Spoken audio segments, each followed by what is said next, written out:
Hi, my name is Rabin. I'm the chef proprietor of Interlude in Tamantun.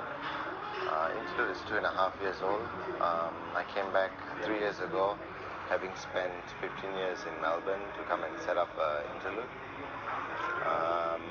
It's been a eye-opening experience, having spent a good half of my adult life in Melbourne. Coming back to Malaysia is an eye-opener, especially in the hospitality world, because there are a lot of things that are very different.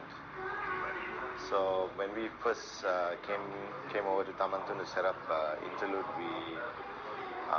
we had a couple of challenges.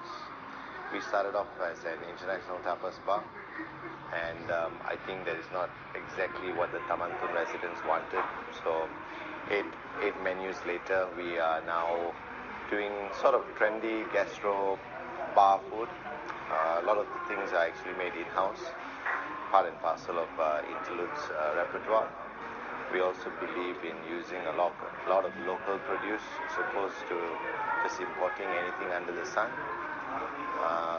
One of our signature dishes is our 17-hour slow-cooked pork belly, of which we buy our pork from the Tamantun market.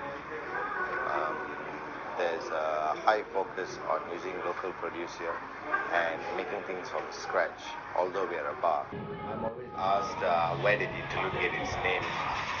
And my response is always, how much time do you have? Got the short version and the long version. The short version is basically Interlude's a place for you to come and have a chill out, relax, as the name suggests. The long version is actually the real story behind Interlude. Having graduated from culinary school, I went to apply for a job under Robin Wickens, and naturally his restaurant's name was Interlude. It was a head restaurant, and I was really nervous when I went up to him to ask him for a job. Unfortunately, there were no positions available, and like anyone else, I had to look for the next best thing. 3 weeks later, after having signed my employment document, on my way back home, I was contacted by Robin Wickens to come and work in Interlude, and I was gutted. So I promised myself that once I'm done at the place I'm working, which was about 3 years later, Interlude actually closed its doors and it opened a new place.